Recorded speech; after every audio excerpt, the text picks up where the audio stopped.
Alright, so there we go. Aussies in anime. So, hi everyone, my name is Dinh. I'm a voice actress from Melbourne, Australia. Of course, Australia. But yeah, I've been a voice actress for 7 years now, and I've had the privilege to do some anime remotely from home in the past 2 years from the pandemic. But before we start, I'd firstly like to acknowledge the traditional custodians of the land of which we gathered upon for Oz Comic Con this weekend, and I'd like to extend our respect and pay my respect to elders past, present, and emerging. And I'd like to extend our respect to anybody here who may be of Aboriginal or Torres Strait Islander descent. But firstly, you probably saw the program and said, oh, look, it's Aussies in anime, the state of remote dubbing. So, like, why is this person right here, why is this girl, like, qualified to actually talk about anime? Well, thankfully, in the past few years, I've had the privilege to work on various things. So I've worked in some things like indie games, micro marketplace, but I've also worked with some companies like Rooster Teeth. I worked with them on Death Battle, where I voiced American Dragon Jake Long. I've also had some anime done, so I worked with Ascendant Animation. They're a smaller anime studio that kind of works all over the place. I have also worked with recently Wellgo USA, so they recently handled the live action dub of a film called Micah, which was originally Vietnamese, so I've had the privilege to work on that recently. And also I have managed to work, and this is my crowning jewel, I've worked with Crunchyroll. So I've had a few anime with them, and it's been amazing. So I've been able to work with Satellite Studios. I'll explain what that is later. I managed to work with them on a few anime like Kakeishi Shoujo, Tribe 9, and it's been amazing and it's been awesome. But yeah, so that's kind of like my profile, my portfolio here, but it's kind of like not, it's not useful to you guys if you can't actually hear some stuff. So I do have a video here. Hopefully this will play. Is this gonna... There we go, alright. Would you look at how young and energetic they are? Come on, you're young too, Kiyomi. You could be in high school. Yeah? You think I could rock a sailor uniform? Captain? Vince! Mate! Listen, there's not much time. They picked up me and Julie, and a bunch of others. They split us up and took me off-world to this facility near the ring. They put me in this chamber and... Oh no. Guess who's home? Ew. What are you looking at? Thank you for saving my dumbass daughter. She's your problem now. There! Back where it belongs. Yo!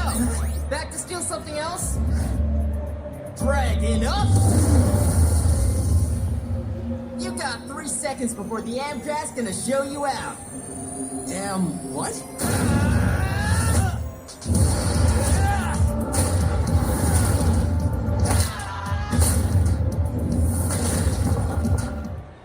Okay, so that video was very small, but I've done a few more things. Mainly like bit parts in anime is my big thing. You saw in the Kakeishi Shoujo, the Ishida Nasakura part, I managed to say uwu. So I think I'm the first person in an English dub to actually say uwu. So I like to claim that title, the Queen of Uru. That's kind of my thing. But basically, it's been amazing to be able to work on stuff like this in anime, but the reality of it is that it was never really my first thing to do. So when I was first starting, voice acting 7 years ago online, it was mainly always doing like animation, video games, but anime was never at the forefront, and that's because since 2015, since even before that, back in the 90s with, Mike McFarlane, who is guest here, all that stuff was being done in only a few places. So every single time that I would be at a voice actors panel, they'd always say this. They'd always say, you have to move to where the work is. And that is still largely true today. So there's only about 4 places in the US that do anime dubbing. And these places would be like Burbank in Los Angeles, so you'll find Bang Zoom Entertainment does it there, SDI, that's all handled with Burbank or / Los Angeles.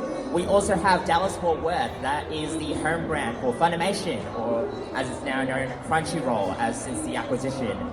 For simplicity's sake, I will now refer to them as Bunchy, because that's kind of like how everyone in the industry does it now.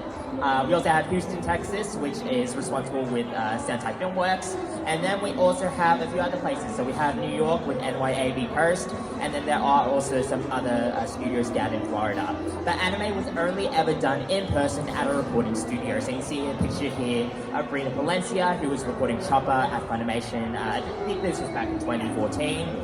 So that was all done in these studios at Funimation. So basically, there was only ever these places, but how the bubble broke exactly was that there were, obviously in the past 2 years, we had the pandemic, there was no escaping it, and we all had to start working from home. But the thing about us as international voice actors, as Australian voice actors, we were only ever supposed to do things from home because character work is very scarce here in Australia. There's no way around it. So, working with America has kind of been something not recent, but doing it from our own home studios is something that, we've only just recently done. So, satellite studios are basically, they're kind of contracted with Funimation / Crunchyroll with Bungie.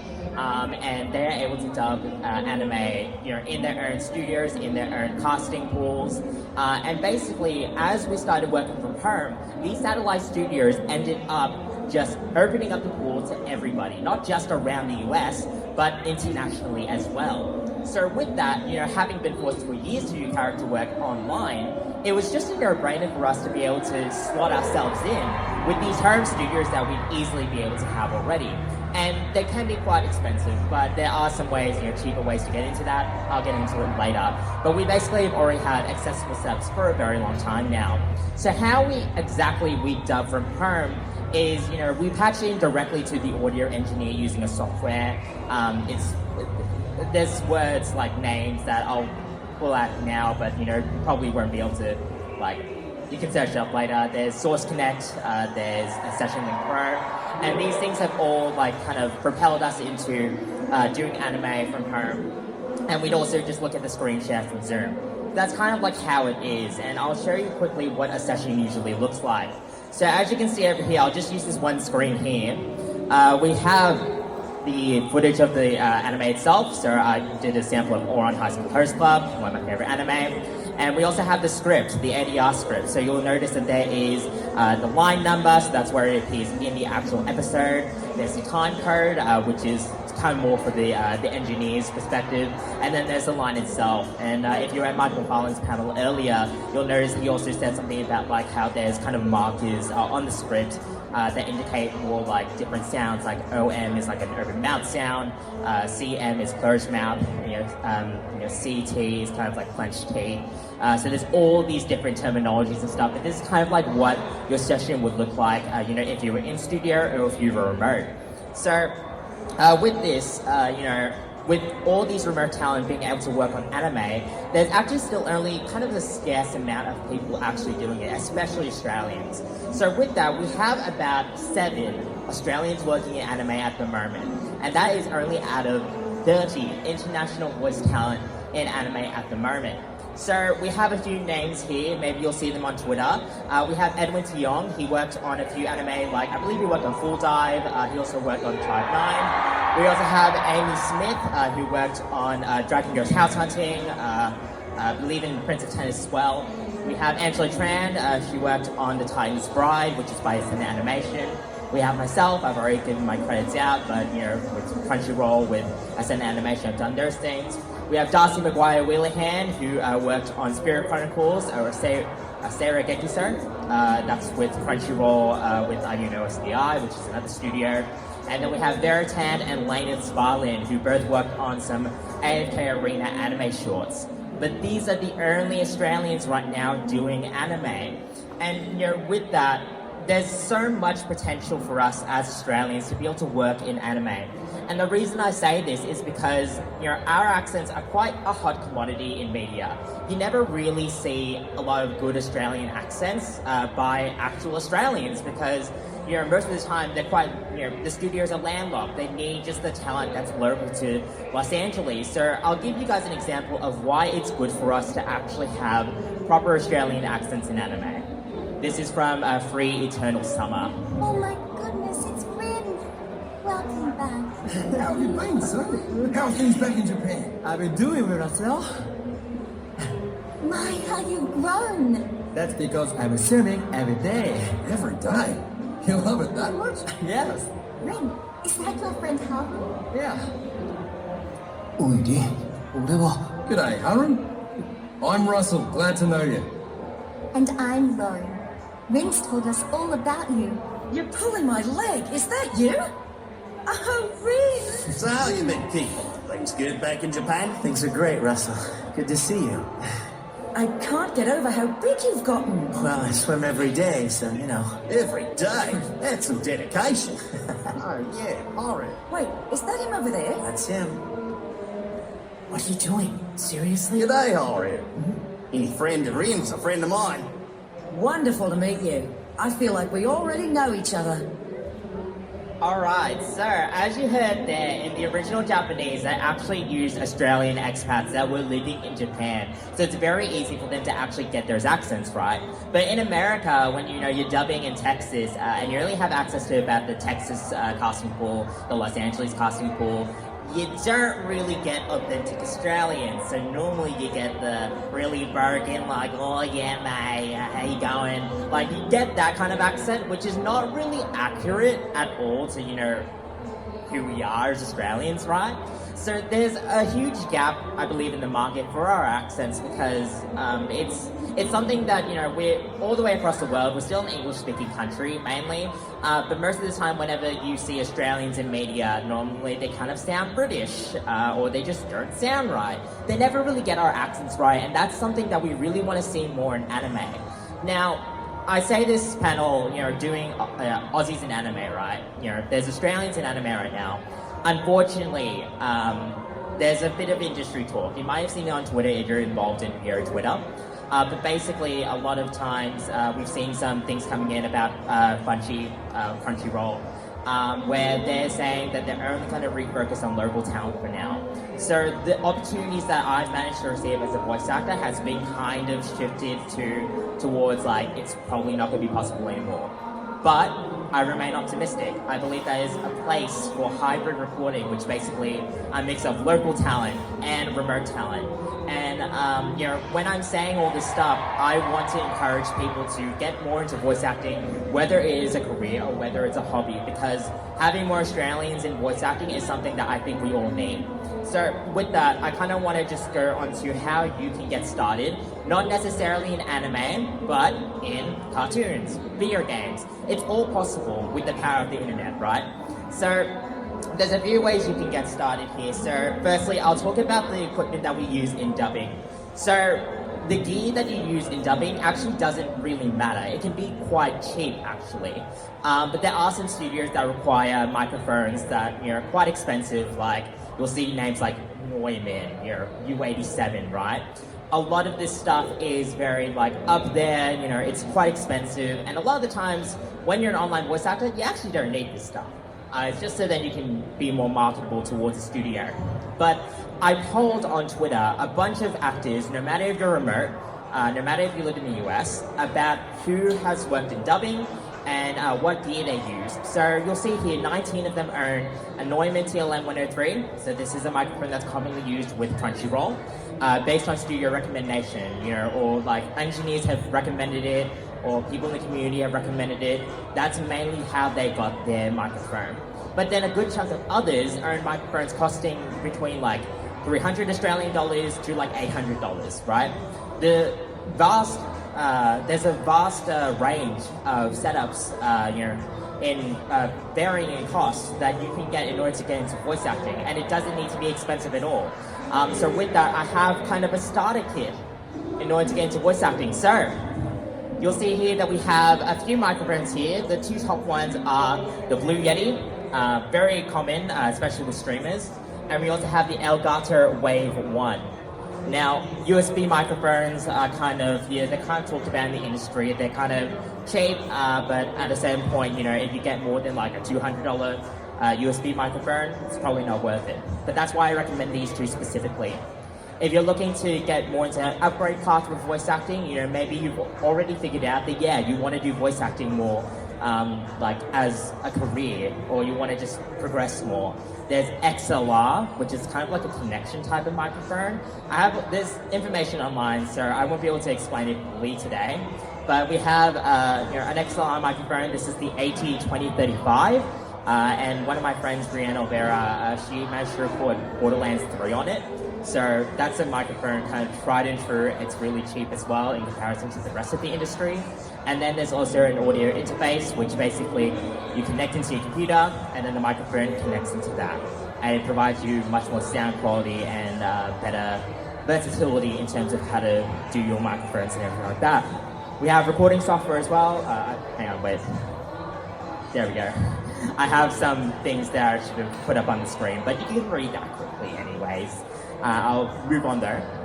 We have Audacity, which is a free recording software. Anybody can use it. You can just download it, and it's on Windows, Mac, Linux, anything you can think of. We have Reaper as well, which is kind of closer to what an audio engineer will actually use. And I personally use this as well. It's just a way for me to get in touch more with what engineers do. But Audacity and Reaper are quite valid options. So, in terms of places, so you've already figured out your gear, you've already figured out your recording software, but where do you start auditioning? How do you get into voice acting? Essentially, how I got started is you just need to start auditioning. You can go to classes, you can go to training, but the best way to start is just to start auditioning. So there's a few places that I recommend. We have Casting Call Club. This is a website that mainly you'll see a lot of fan stuff. So you might see like a Danganronpa thing, you might see Minecraft, Undertale, Sims Machinimas, but there's also a lot of original work there that you can get. And it's all about practicing. It's all about getting your foot into the door. And when you start making these projects and making these connections, you start being able to make friends. You're able to kind of boost yourself and really boost your self-esteem and get better at acting. And that's ultimately what we want. Now, we have Twitter as well. There's a few communities, there's a few accounts you can follow. Normally, what I would do is I would search up hashtags like hashtag casting call, hashtag voice actor, all these different hashtags you can go ahead and search up on Twitter, and they'll mainly pop up because everybody is looking for a voice actor these days. Now, we have a few Discord servers. If you do not know what Discord is, maybe you're not a gamer, but Discord is kind of like, think of it like Skype in a way, but it's mainly for gamers. So we have the Voice Acting Club. The Voice Acting Club was started by Kira Buckland, who you might know her as the voice of Jolene in JoJo's Bizarre Adventure, and the voice of Tubi in Nier Automata. She started, basically the Voice Acting Club was a very old forum, but it's been revamped back a little bit ago. And there's now a Discord server, so I moderate on there as well. You can come in, you can ask questions, there's casting calls there as well. You can always ask for feedback as well. That is a very valid thing to do. And the Voice Acting Club ultimately is a great place for everybody to get situated and get excited about voice acting. And now, if you're kind of wanting something closer to home, let's say you want to learn more about the Australian industry, I created 2 years ago the AVO, which is Aussie Voiceover. So the Aussie Voiceover Discord is mainly so then Australians from all over the place can get to know more about our industry and what we do. So let's say it's commercial work, let's say it's character work. It's all about bolstering ourselves as Australian actors and making sure that we're heard. So you can search all this stuff up, the VAC and the AVO, these two Discord servers down here, they can be found on Twitter. So you can search it up and it will be there. So I believe it's like the Twitter @ is Voice Acting Club, and then the Twitter @ for AVR is AVR_AUS. But I'll be here afterwards, so if you want to look for the link, just ask me. But with that, I'm also going to show you quickly kind of spaces that we use as well. So these are some recording spaces that some working voice actors, especially in anime, currently use. So you'll see a lot of acoustic foam, the kind of things that you'll see in like gaming let's plays, right? And then you'll see, bare bedrooms, right? Like you'll be able to dub inside a bedroom, which is really, really cool if you think about it. But yeah, you'll see a lot of closet booths as well. You'll see these PVC moving blanket booths, which is it's really easy if you DIY. And all this stuff is just really awesome. So if you want, take a picture of these spaces. Highly recommend it. But other than that, like, this has been Aussies in Anime. I'm now going to get some questions, so Q&A. So if you have a question, please raise your hand. I'll be happy to answer it. Otherwise, I can also just stay back at the end of the panel. And yeah, so do we have any questions at all? Yeah. All right, the people in the room. Yes. What was your favorite role you voice acted for? Oh, that's hard. All right, so it's a lot because like it depends on the stuff I've done, right? So like, are you talking like specifically in anime or just anything in general? Anything? Well, recently I did that dub for a live action film called Micah, and the reason I like it so much is because I managed to be a really slapstick. I managed to like scream a lot as well. I never normally get to do that, so that was kind of an awesome role to do because it was my first live action dub. But other than that, like, the other favorite anime role was probably Miss Kenosha and Isha and Asakura, for the sole fact I got to say Uwu. And yeah, I mean, it's a running joke with that studio now that I get to say Uwu in every anime they do, whether I'm a main character or a Mola, so it's great, it's awesome. So thank you for your question. Any other questions? People have? Oh, we have a question just coming in. Hey, I got a really interesting question. Like, who was your main inspiration that got you into this kind of scene? Ooh, I love that question. Thank you. Look, my main inspiration was J. Michael Tatum. He's an amazing anime voice actor. You may know him as Sebastian Michaelis in Black Butler, Kyoyo Otori in Oran Host Club, and recently, like My Hero Academia, he was Kenya, I think. Yeah, so like he was a really awesome voice actor that really inspired me because you know, he's openly gay. He has a bunch of awesome voices. Like he's he's an inspiration to the community, and that's mainly why I wanted to be like in voice acting. And yeah, that's really how I got my start. So yeah, thank you for your question. Yeah, any other questions? If you'd like to ask again, my friend, yes. Are you familiar with MSA Zure MS Team Gundam? Am I part of the Gundam? Are you familiar with the series? Oh, well, look, my partner really likes Gundams, but like in terms of watching the show, I haven't really watched it, so no. Yeah, unfortunately not. But I think it'd be really cool to voice in. I'd love to be in a mecha anime. But yeah, oh, we have a question over here. Thank you for your question, my friend. Yes. Okay, this isn't like a serious question, but just curiosity. Do you watch most of the things or all of the things that you do voices for? Yeah, so that's a good question.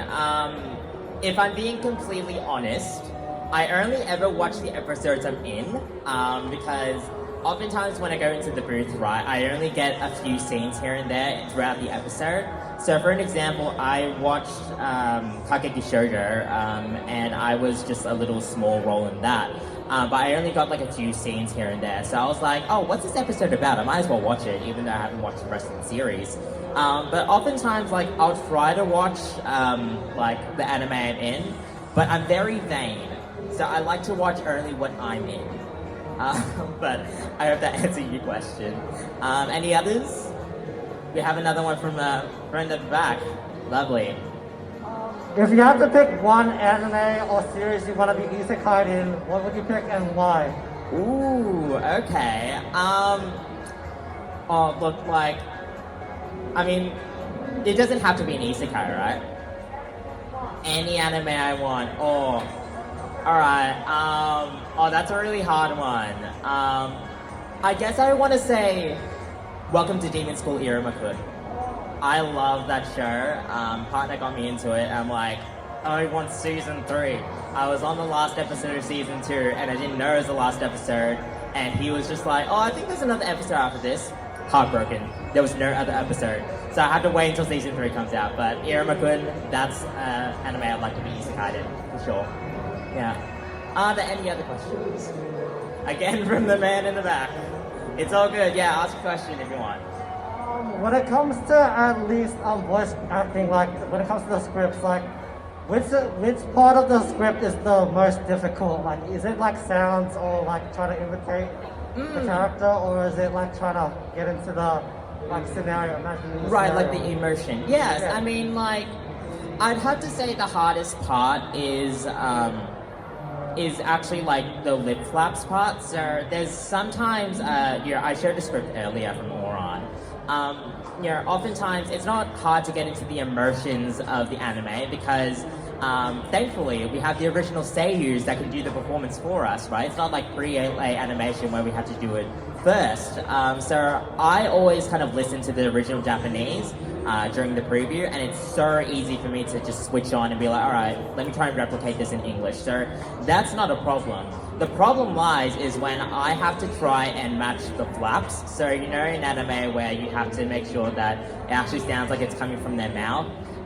Lip flaps can be the hardest part, especially if it's something that's really, it's like you have to speak fast. That's the main part of the script where I just mess up all the time because it's difficult and they don't adjust that afterwards, so you have to try your hardest. But yeah, thank you for your question. Are there any others? Yeah, just down here at the front. Hi, I was just wondering, how do you negotiate your pay wages for projects? Is it something that there's a tender that goes out and whoever's got sort of the right voice but also the right price, or do you advertise that you can do a set amount of words or scripts, like a paragraph for X amount, or like an hourly rate? How do you advertise and be remunerated for your service? Yeah, that's an excellent question. So, oftentimes, if I'm receiving an audition from a casting pool, they'll normally have a price set for me already. And when it's with studios like with Crunchyroll, then normally it's an hourly rate. So, with Crunchyroll, they do like a sliding thing where it's like $35 US. I'll say this in US dollars. It's $35 to about $50 per hour, and that's only after you have been experienced with them. The satellite studios I work with, I thankfully got $75 per hour. So a lot of the times when you're working with studios, it's an hourly rate.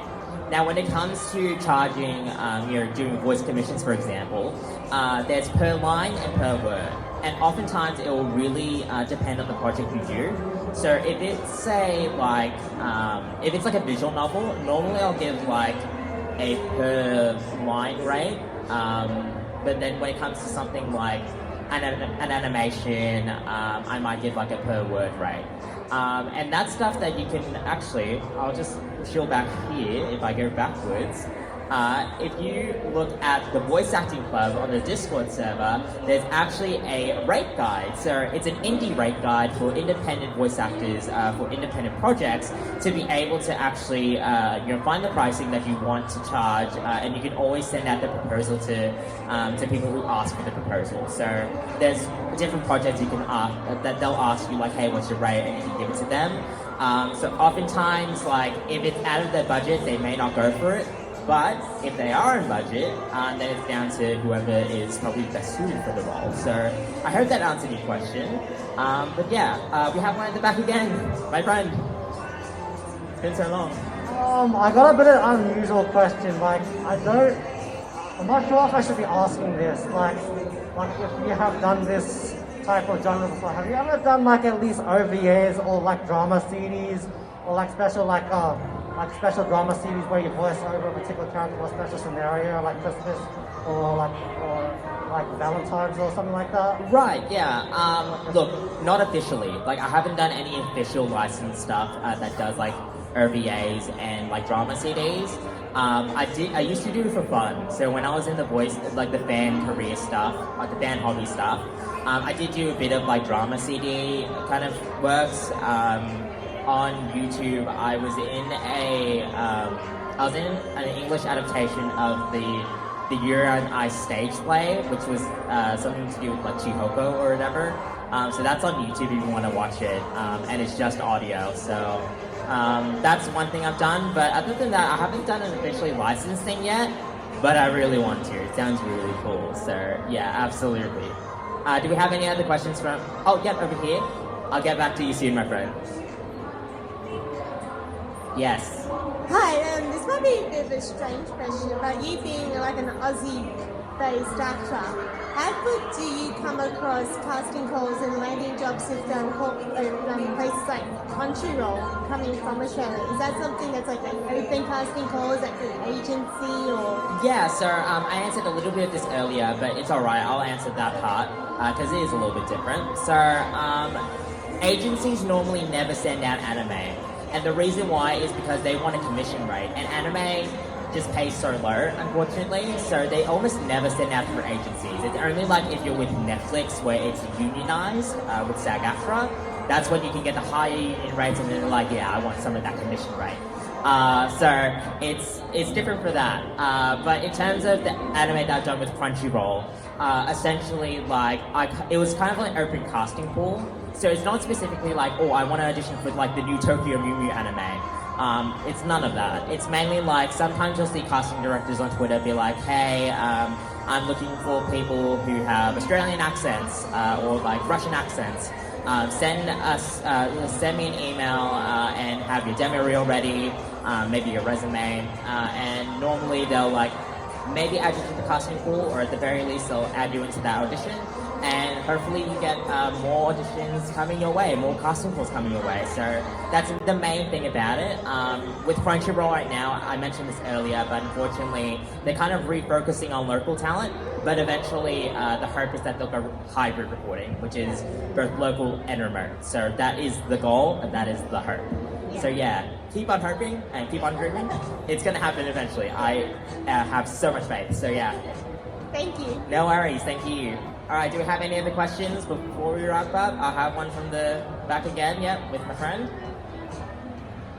If you had to pick one favorite series that you started like before or like current, like which one is like the one that's always close to your heart, the most memorable series that you really enjoyed the most? Ouran High School Host Club. Yeah, that one, the English dub of Ouran is the most one. It's like, to me, it's the gold standard of English dubs. I love the bloopers, I love the voice actors, I love the characters. Everything about Ouran High School Host Club, I love. It's kind of aged a bit weirdly because there is a trans character in it who is kind of portrayed pretty strange, but I still love it all the same, even if it's changed a little weirdly. It's very close to my heart, so Ouran High School Host Club for sure. Alright, so I think we have like, 13 minutes left, so I think I can stay up here and then we can, if people would like, they can come up and ask me stuff, unless we have more questions from around the audience. Again, with my friend, if you would like. Yeah, sure.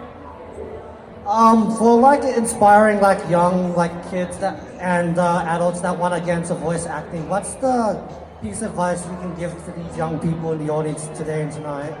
Thank you for that question. Alright, so if I had to inspire people to do voice acting, it's just a lot of fun. Like, if you want to get into voice acting, it's because like, you know, you see things on the screen, you see animation, you see, you know, cartoons, video games, and it's just a lot of fun. You know, you get to have a lot of freedom, because how I got into voice acting was I was a stage actor. I was always doing theatre in high school, and I wasn't getting cast for things because I just wasn't looking the part. Which was really unfortunate, but voice acting gave me the freedom to be able to do so many different characters and so many different like lives and personalities, like stuff I wouldn't be able to do, and I just think that's something really beautiful. So if you ever want to get into voice acting, it doesn't matter your age, it doesn't matter if you're 10, if you're 15, it doesn't matter if you're 30 or 40, right? Anybody can get into voice acting, and there's a lot of people in the community that started voice acting when they were like 24 or 25.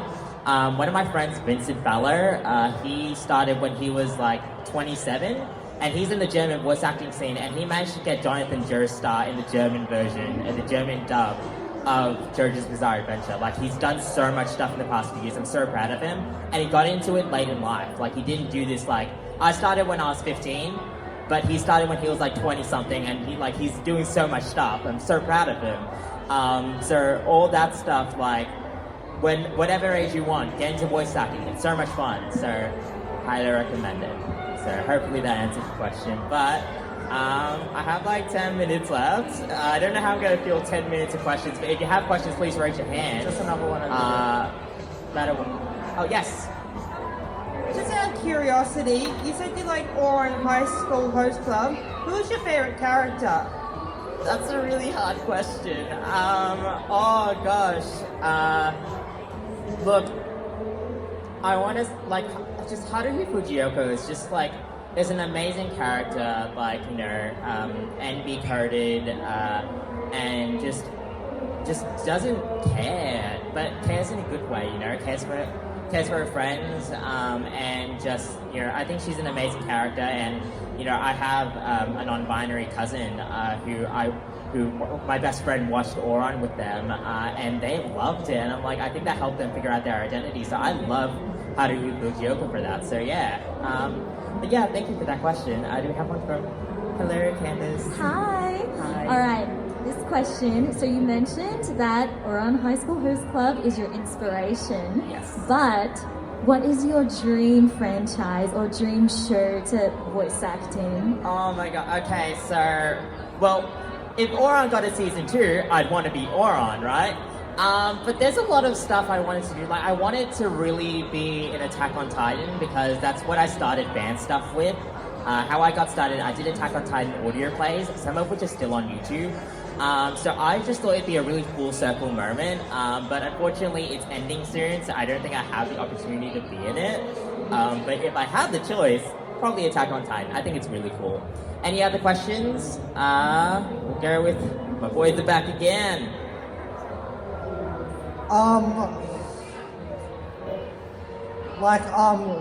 If you wanna pick at least choose at least your dream lineup, who you wanna team up for example, which series you wanna team up with, for example, if you're creating this new series and why. Could you repeat that? Wait, who I want to team up with, a voice actor? If you had to have your dream at least series, pick at least 3 or 5 voice actors or series you want to team up with and why. Oh, okay, I like that. A dream team of voice actors. Okay, well, obviously there's myself. Look, I would love to be in an anime with Jen Michael Tatum, probably, I would say Brina Valencia. I'd also love to be in an anime with my friend Kieran Strange. I love him to bits. Then I'd love to be in an anime with my friend Ryan Colt Levy. And as my fifth, I want to be in an anime with my girl Kira Buckland. I need to be in something with her. I've known her for 4 years now. I still haven't been in a project with her. I'm like, girl, we gotta get something together. Come on. But yeah, no, great question. Any others before we wrap up? Because I think it's over. Oh no, it's 8 minutes to 3. Yes, my friend again. What's the most scariest part of the, what's the most scariest scene you had to voice act in? Oh, the scariest scene. Okay, scary is in a scary moment or scary in the booth? Either one is fine. Either one is fine. Okay. Well, scary moments. Oh God. I did a visual novel where my character was a bully, and with that visual novel is quite emotionally taxing because it's very close to my heart. And there were a few times where there were just a lot of scary moments in the visual novel where I'm like, whoa, that's pretty heavy. I've never really been scared in the booth, but scary moments like that, I think that's the pinnacle of it. I won't be able to say the name of the visual novel, but that was kind of the big thing because there was a lot of really emotionally taxing moments like that. I'll say that. Try to be safe. But yeah, do we have another question? Again from my friend in the back. If you have so many blooper moments, if you have to pick one funny blooper from any series and why? The thing is, I don't really do funny bloopers anymore, and I went American there. Okay. I don't really do funny bloopers anymore because I don't know if people were in Mike McFarlane's panel earlier, but basically, he said something along the lines of unless we're really recording for it or we're listening out for it, we never really keep them. So I'll dwell on it for maybe 3 seconds or maybe 6 seconds, but then no, cut it. There's not really any like funny bloopers, but I'll tell you guys the story of why I managed to say "uber" in an anime. So, it's because it was a funny blooper. So I was trying to get the scene going, and I had like an alt take which said something like "be cutesy" or whatever. It was just like, "Oh, what's this?" right? And then at one point, I think I suggested something along the lines of, "Why don't I just say "uber"?" So I kind of just got a chance to do it, and then I was like, I don't know if this is going to actually be in it or not, but if it is, it will be amazing. And it did. So, that spawned from me trying to say a line. I flubbed it, and then we just did it with Uber, so that's how we did it. But yeah, thank you for the question. Do we have any other questions from people? I'll go with my friend in the back again. Let's go. For like motion capture, like what are those like those spots that they put on you if you're doing like a full like cover, like for example if it's CG or anime, like what's up with the spots that they have marked on their face and body? Alright, so I don't know about mocap too much myself, but basically those are markers for the animation team to actually rig. So theirs will be, from what I know, those are like computer sensors, or maybe it'll just be sensed from the camera, and they'll actually be able to kind of see the movement of the person, and then you'll be able to rig it that way. So that's mainly how you do it. But yeah, that's the most I know about mocap. We don't do mocap here in Australia, so I can't tell you more, unfortunately, but thank you for that. Any other questions we have around? No?